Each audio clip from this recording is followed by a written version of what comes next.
വേദിയിലും സദസ്സിലുമുള്ള വിശിഷ്ട വ്യക്തികളെ, സഹോദരി സഹോദരന്മാരെ, വേദിയിലുള്ള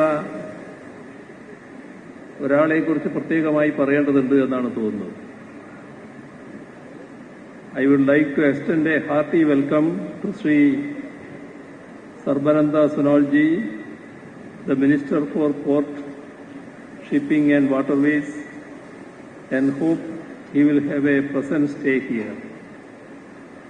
Sri Sarbananda Sonowal ji, who has come down to Thiruvananthapuram, as you all aware, is the chief guest here today. And I am sure he will do everything possible to take this port to higher levels and ensure that this gets completed on time. Vision Vizhinjam, presented here by Sri Karan Adani, MD, APSEZ, who is greatly involved in the construction of this prestigious project. I also welcome the ministers and the esteemed people's representatives, including leader of opposition.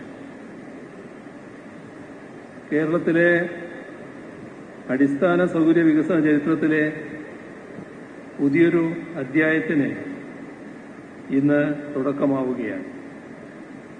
പ്രവർത്തനം തുടങ്ങി ഒരു വർഷത്തിനകം ലോക സമുദ്ര വ്യാപാര മേഖലയിൽ വിഴിഞ്ഞം വിസ്മയമായി മാറിയിട്ടുണ്ട്. വിഴിഞ്ഞം രാജ്യാന്തര തുറമുഖത്തിന്റെ രണ്ടാം ഘട്ട വികസന പ്രവർത്തനങ്ങൾക്കാണ് ഇന്ന് ഔദ്യോഗികമായി തുടക്കം കുറിക്കുന്നത്. എല്ലാവരുടെയും അനുമതിയോടെ നിറഞ്ഞ സന്തോഷത്തോടെ വിഴിഞ്ഞം രാജ്യാന്തര തുറമുഖത്തിന്റെ രണ്ടാം ഘട്ട വികസന പ്രവർത്തനങ്ങൾ ഔപചാരികമായി തുടക്കം കുറിച്ച് കഴിഞ്ഞു എന്ന കാര്യം പ്രഖ്യാപിക്കട്ടെ. നമ്മുടെ നാടിന്റെ സ്വപ്നമായിരുന്നു വിഴിഞ്ഞം പദ്ധതി. എത്രയോ പതിറ്റാണ്ടുകളാണ് ആ സ്വപ്നവും പേറി നാം നടന്നത്. ഓരോ വട്ടം പദ്ധതിയെക്കുറിച്ച് ചർച്ച ചെയ്യുമ്പോഴും വലിയ തോതിലുള്ള തടസ്സങ്ങൾ ഉയർന്നു വന്നു. എന്നാൽ ഒരു ഘട്ടമായപ്പോൾ അത് പ്രാവർത്തികമാക്കാനുള്ള നടപടികളിലേക്ക് കടന്നു. ഇവിടെ നേരത്തെ പറഞ്ഞതുപോലെ പ്രാവർത്തികമാക്കാനുള്ള ശ്രമങ്ങൾ ആരംഭിച്ചപ്പോൾ ഒരുപാട് പ്രയാസങ്ങളും പ്രതിബന്ധങ്ങളും നമുക്ക് അനുഭവിക്കേണ്ടതായി വന്നു. 2016 മുതലുള്ള കാര്യങ്ങൾ നമ്മുടെ എല്ലാവരുടെയും ഓർമ്മയിൽ സജീവമായിട്ടുണ്ടാകും. നേരത്തെ ബഹുമാന്യായ അധ്യക്ഷൻ സൂചിപ്പിച്ചതുപോലെ ഒരു ഭാഗത്ത് വലിയ തോതിലുള്ള പ്രകൃതി ദുരന്തങ്ങൾ, മഹാമാരി, ഈ പദ്ധതിക്ക് ആവശ്യമായ ചില ഘടകങ്ങൾക്ക് വന്ന തടസ്സങ്ങൾ, അതോടൊപ്പം വലിയ തോതിൽ ഉയർന്നു വന്ന മറ്റു ചില പ്രശ്നങ്ങൾ എല്ലാം വലിയ തോതിൽ പദ്ധതിയെ പ്രതികൂലമായി ബാധിക്കുന്നതായിരുന്നു. പക്ഷേ നമുക്ക് അത്തരം തടസ്സങ്ങൾ കൊണ്ട് സ്തംഭിച്ച് നിൽക്കാൻ കഴിയുമായിരുന്നില്ല. നമുക്ക് മുന്നോട്ട് പോയേ മതിയാകുമായിരുന്നു. വികസന പദ്ധതികളുടെ കാര്യത്തിൽ നമ്മുടെ നാട് സ്വീകരിച്ച നിലപാടതാണ്. ഈ പദ്ധതിയുമായി ബന്ധപ്പെട്ട് നേരത്തെയുള്ള 2016 മുൻപുള്ള UDF ഗവൺമെന്റ് കാലത്താണ് തുടക്കം കുറിച്ചത് എങ്കിലും അത് നടപ്പാക്കാനുള്ള ഉത്തരവാദിത്വം 2016 ശേഷം അധികാരത്തിൽ വന്ന LDF സർക്കാരിനാണ് വന്നത്. നാടിന്റെ വികസന കാര്യങ്ങളിൽ വിട്ടുവീഴ്ചയില്ലാത്ത സമീപനമാണ് ഈ കാലയളവിൽ സംസ്ഥാന സർക്കാർ സ്വീകരിച്ചു വന്നത് എന്നത് ഏവർക്കും അറിയാവുന്നതാണ്. ഒറ്റ കാര്യം മാത്രമേ നാം നോക്കിയിരുന്നു. അത് വികസനത്തിനുതകുന്നതാണോ, നാടിന് ഗുണകരമാവുന്നതാണോ. അതിന് തടസ്സങ്ങൾ ഏത് തരത്തിലുണ്ടായാലും ആ തടസ്സങ്ങൾ നാടിന്റെ ആവശ്യങ്ങൾ മുൻനിർത്തിക്കൊണ്ട് അതിജീവിക്കാനാണ് നാം ശ്രമിച്ചത്. അതിന് അതിൻ്റേതായ ഫലമുണ്ടായി. ഇതുമാത്രമല്ല, ഒട്ടേറെ നമ്മുടെ നാടിന്റെ അഭിമാന സ്തംഭങ്ങളായി ഇപ്പോൾ കേരളം കാണുന്ന, കേരളത്തെക്കുറിച്ച് പഠിക്കുമ്പോൾ മനസ്സിലാക്കുമ്പോൾ കേരളത്തിന് പുറത്തുള്ളവർ കാണുന്ന പദ്ധതികൾ ഈ രീതിയിലാണ് പ്രാവർത്തികമാക്കിയത് എന്ന് നമ്മുടെ അനുഭവത്തിലുള്ളതാണ്. ഏതായാലും 2024 ജൂലൈയിൽ ഇവിടെ ആദ്യ മദർഷിപ്പ് വന്നു. 2025 മെയ് 2 ഈ തുറമുഖം നാടിന് സമർപ്പിക്കുകയും ചെയ്തു. ഇത് അന്താരാഷ്ട്ര ഭൂപടത്തിൽ ഏറ്റവും പ്രധാനമായി എണ്ണപ്പെടുന്ന ഒരു തുറമുഖമായിട്ടാണ് മാറാൻ പോകുന്നത്. അതിൻ്റെ മറ്റ് വിശദാംശങ്ങളിലേക്ക് ഞാനിപ്പോൾ കടക്കുന്നില്ല. നമ്മുടെ നാട് കേട്ടിരുന്ന ഏറ്റവും പ്രധാനപ്പെട്ട ആക്ഷേപം ഇവിടെ പല കാര്യങ്ങളും നടക്കില്ല, ഒന്നും നേരെ ചൊവ്വേ നടക്കില്ല, ഇതൊന്നും കേരളത്തിന് പറ്റിയ കാര്യമല്ല എന്നൊക്കെ പറഞ്ഞുകൊണ്ട് നമ്മളെ ആക്ഷേപിച്ചവരും പരിഹസിച്ചവരുമുണ്ടായിരുന്നു. പക്ഷേ ആ ആക്ഷേപങ്ങൾക്കും പരിഹാസങ്ങൾക്കും നമ്മൾ മറുപടി നൽകിയത് ഇതുപോലുള്ള അനേകം പദ്ധതികൾ യാഥാർത്ഥ്യമാക്കിക്കൊണ്ടാണ്. ഇവിടെ പലതും നടക്കും എന്ന് തന്നെ എല്ലാവരും പൂർണ്ണമായി ഉൾക്കൊള്ളുന്ന അവസ്ഥയിലേക്ക് മാറ്റാൻ നമുക്ക് കഴിയും. ഇപ്പോ വിഴിഞ്ഞം പദ്ധതിയുടെ 2ാം ഘട്ടത്തിലേക്കാണ് കടക്കുന്നത്. 2ാം ഘട്ടം യഥാർത്ഥത്തിൽ 2ാം ഘട്ടമല്ല, ഇവിടെ സൂചിപ്പിച്ചു 2, 3, 4 ഘട്ടങ്ങൾ ഒന്നിച്ചു ചേർത്തുകൊണ്ട് 2ാം ഘട്ടമായി പൂർത്തീകരിക്കാനാണ് ശ്രമിക്കുന്നത്. അതിൽ അദാനി പോർട്സും നല്ല സഹകരണാത്മകമായ നിലപാടാണ് സ്വീകരിച്ചിട്ടുള്ളത്. അതാണ് നേരത്തെ കരുണാദാനിയും ഇവിടെ വ്യക്തമാക്കിയത്. ഇവിടെ നാം കാണേണ്ട കാര്യം, ഒന്നാം ഘട്ടം കഴിഞ്ഞപ്പോൾ തന്നെ വിഴിഞ്ഞം തുറമുഖം കേരളത്തിന്റെ ഏറ്റവും പ്രധാനപ്പെട്ട സാമ്പത്തിക നട്ടെല്ലായി മാറിക്കഴിഞ്ഞിട്ടുണ്ട്. ലോകത്തെ ഭീമൻ കപ്പലുകൾ ഇവിടത്തേക്ക് വരികയാണ്. നേരത്തെ കൊളംബോ, സിംഗപ്പൂർ മുതലായ ഇടങ്ങളിൽ മാത്രം പോയിരുന്ന കപ്പലുകളാണ് ഇവിടത്തേക്ക് വരുന്നത്. അതിന്റെ ഭാഗമായി നമ്മുടെ യുവാക്കൾക്ക് കൂടുതൽ തൊഴിലവസരം ലഭ്യമാക്കാനാകും.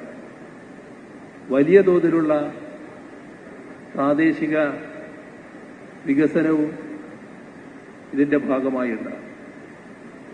ഇവിടെ മാത്രമല്ല, കേരളത്തിനാകെ ഇതിൻ്റെതായ ഗുണം ലഭിക്കാൻ പോവുകയാണ്. ഇപ്പോൾ ചരക്ക് നീക്കത്തിന്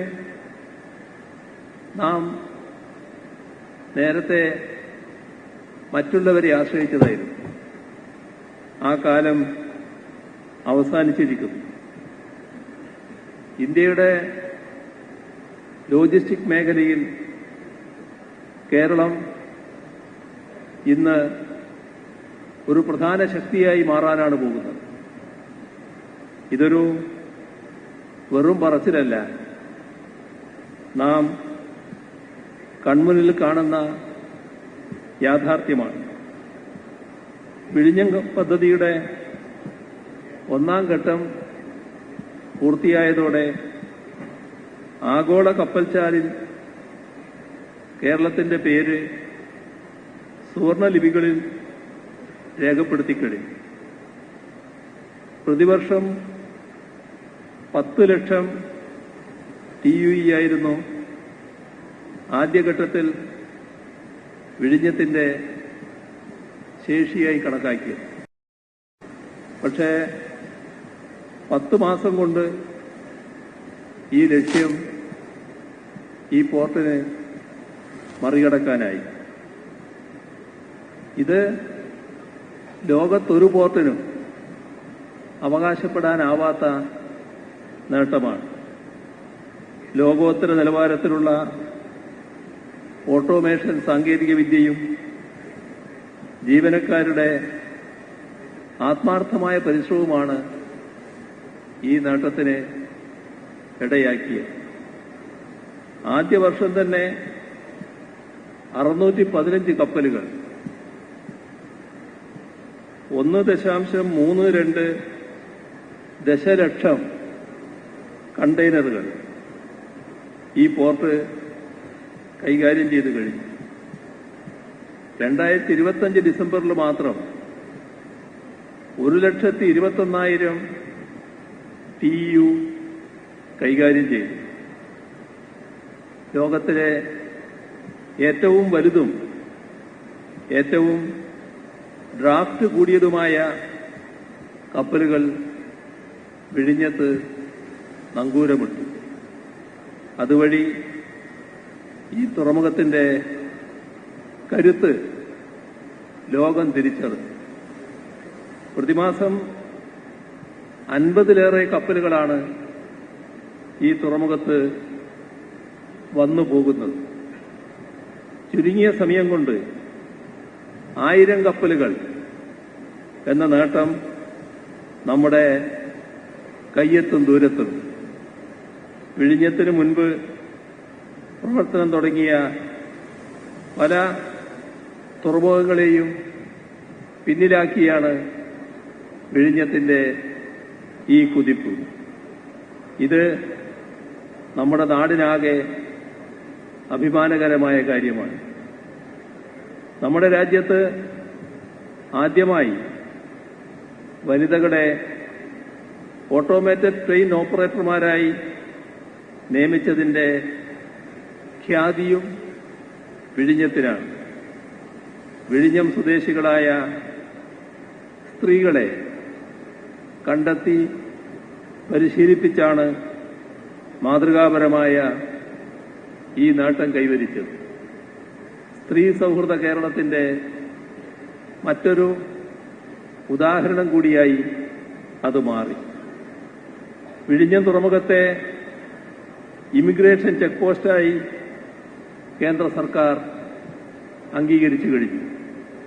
ഇതിലൂടെ അന്താരാഷ്ട്ര കപ്പൽപാതയിലെ പ്രധാന കണ്ടെയ്നർ ട്രാൻസ്ഷിപ്മെന്റ് ഹബ്ബാകുന്നതോടൊപ്പം ഒരു പ്രധാന ക്രൂ ചേഞ്ച് ഹബ്ബായും വിഴിഞ്ഞം ശക്തിപ്പെടും. ആഡംബര ക്രൂയിസ് കപ്പലുകൾക്കും ഇനി മുതൽ വിഴിഞ്ഞത്ത് എത്തിച്ചേരാൻ സാധിക്കും. ഇത് സംസ്ഥാനത്തെ ടൂറിസം മേഖലയ്ക്ക് വലിയ ഉത്തേജനം പകരുന്ന ഒന്നാണ്. രണ്ടാം ഘട്ട വികസനത്തിന്റെ ഭാഗമായി നിരവധി പ്രവർത്തനങ്ങൾ ഇവിടെ നടക്കുകയാണ്. നിലവിലെ 800 മീറ്റർ കണ്ടെയ്നർ ബർത്ത് 2000 മീറ്ററായി വികസിപ്പിക്കുകയാണ്. ഇത് പൂർത്തിയാകുന്നതോടുകൂടി രാജ്യത്തെ ഏറ്റവും നീളം കൂടിയ കണ്ടെയ്നർ ബർത്ത് എന്ന നേട്ടവും വിഴിഞ്ഞം തുറമുഖം സ്വന്തമാക്കും. അതേപോലെ നിലവിലുള്ള 2.96 കിലോമീറ്റർ പുലിമുട്ട് 3.88 കിലോമീറ്ററായി വർദ്ധിപ്പിക്കും. നിലവിൽ തുറമുഖത്തിനായി നിർമ്മിച്ചിട്ടുള്ള പുലിമുട്ട് രാജ്യത്തെ ഏറ്റവും ആഴം കൂടിയ പുലിമുട്ടാണ്. രണ്ടാം ഘട്ട വികസന പ്രവർത്തനങ്ങൾക്കായി ഭൂമിയൊന്നും ഏറ്റെടുക്കേണ്ടി വരുന്നില്ല. പകരം കടൽ നികത്തിയാണ് ആവശ്യമായ ഭൂമി കണ്ടെത്തുന്നത്.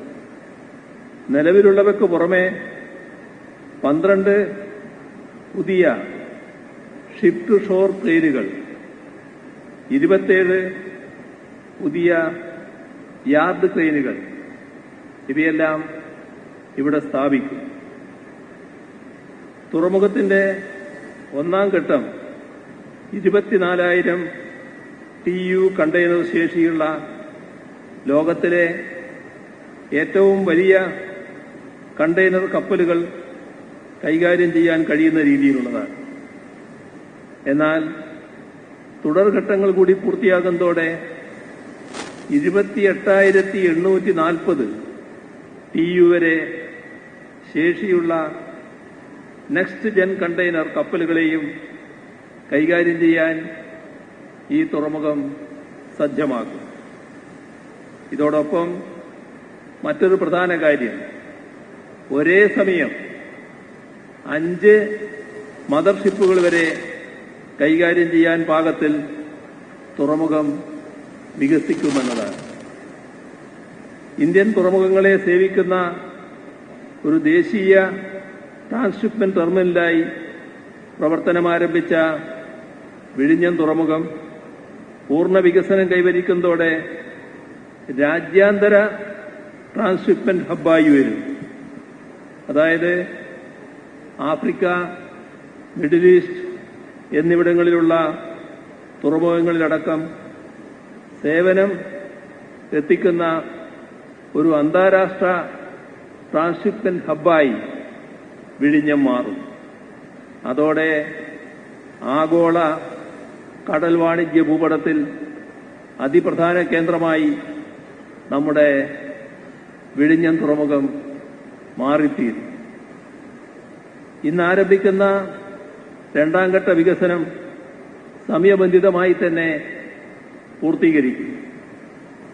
വിഴിഞ്ഞത്തിന്റെ വികസന സാധ്യതകൾ മുന്നിൽ കണ്ടാണ് നേരത്തെയുള്ളതിൽ നിന്ന് ആ കാലപരിധി വെട്ടിച്ചുരുക്കി ഈ രണ്ടാം ഘട്ടത്തിന്റെ സമയപരിധി ചുരുക്കുന്ന നിലയുണ്ടായി. അതിന്റെ ഭാഗമായി നിശ്ചയിച്ചതിലും 17 വർഷം മുന്നേ 2028 തന്നെ എല്ലാ ഘട്ടങ്ങളും സംയോജിപ്പിച്ച് വിഴിഞ്ഞത്തിന്റെ തുടർ വികസനം പൂർത്തിയാക്കും. 2035 മുതൽ സംസ്ഥാന സർക്കാരിന് വരുമാന വിഹിതം ലഭിച്ചു തുടങ്ങും. പൂർണ്ണതോതിലുള്ള വികസന പ്രവർത്തനങ്ങൾ നേരത്തെ തന്നെ പൂർത്തിയാകും. അതുകൊണ്ട് തന്നെ സർക്കാരിന്റെ വരുമാന വിഹിതം നേരത്തെ കണക്കാക്കിയതിനേക്കാൾ വർദ്ധിക്കുമെന്നതിലും സംശയമില്ല.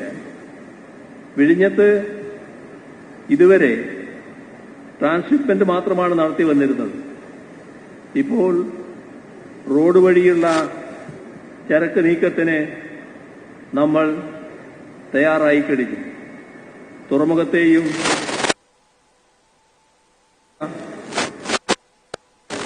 പൂർത്തിയായിരിക്കുന്നു. അതിന്റെ ഇതോടൊപ്പം നടക്കുന്നുണ്ട്. ഏറ്റവും അടുത്ത ദിവസങ്ങളിൽ തന്നെ റോഡ് വഴിയുള്ള ചരക്ക് നീക്കം ആരംഭിക്കാൻ നമുക്കാകും. ഇവിടെ ഈ തുറമുഖത്തിന്റെ ഒന്നാം ഘട്ടത്തിനായി 5500 കോടിയോളം രൂപയാണ് സംസ്ഥാന സർക്കാർ മുടക്കിയത്. നമ്മുടെ രാജ്യത്ത് മറ്റൊരു സംസ്ഥാനവും തുറമുഖ നിർമ്മാണത്തിനായി ഇത്രയും വലിയ നിക്ഷേപം നടത്തിയിട്ടില്ല. ഇത് കേരളത്തിലാണെങ്കിലും ഇന്ത്യയുടെ ഏറ്റവും പ്രധാന തുറമുഖമായിട്ടാണ് മാറുന്നത്.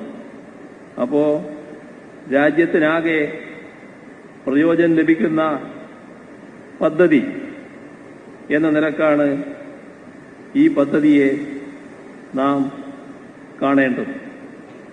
ഇവിടെ ഇതുമായി ബന്ധപ്പെട്ട് റോഡ് മാത്രമല്ല, മറ്റ് ഇപ്പോൾ പൂർത്തിയായ റോഡ് മാത്രമല്ല, മറ്റ് ചില പദ്ധതികളും പൂർത്തീകരിക്കപ്പെടേണ്ടതായിട്ടുണ്ട്. നേരത്തെ ഇവിടെ പറഞ്ഞു കഴിഞ്ഞു അതിനെപ്പറ്റി. അവിടെ നമ്മുടെ റിംഗ് റോഡുമായി ബന്ധപ്പെട്ടുള്ള ചർച്ചകൾ ഗൗരവമായി നടന്നതാണ്.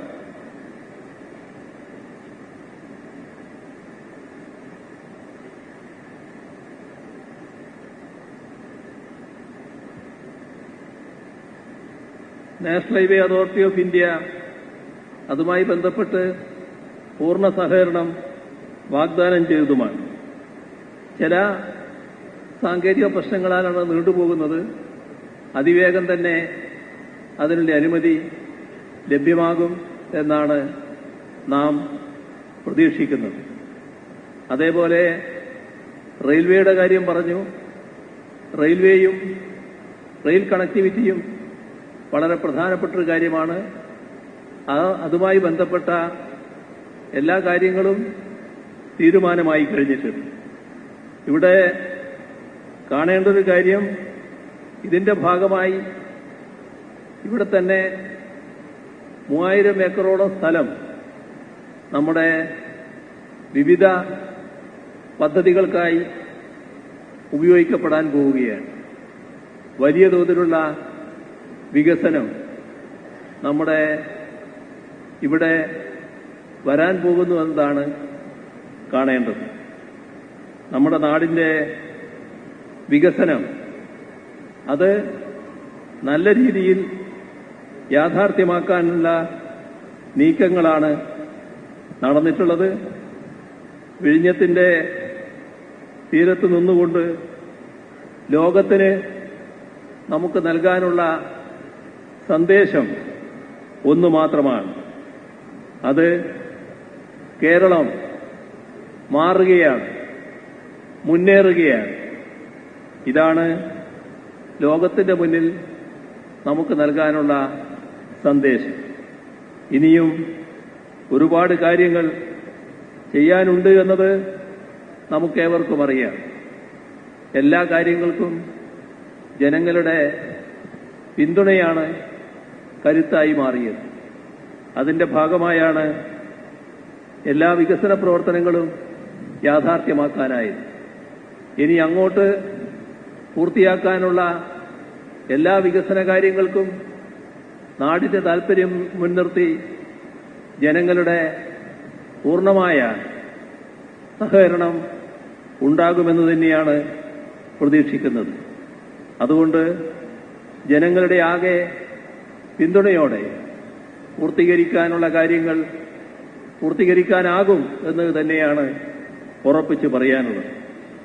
നാടിന്റെ വികസനവും ക്ഷേമവും ഉറപ്പാക്കുന്ന ഒരു നവകേരളമാണ് സൃഷ്ടിക്കാൻ നാം ശ്രമിച്ചുകൊണ്ടിരിക്കുന്നത്.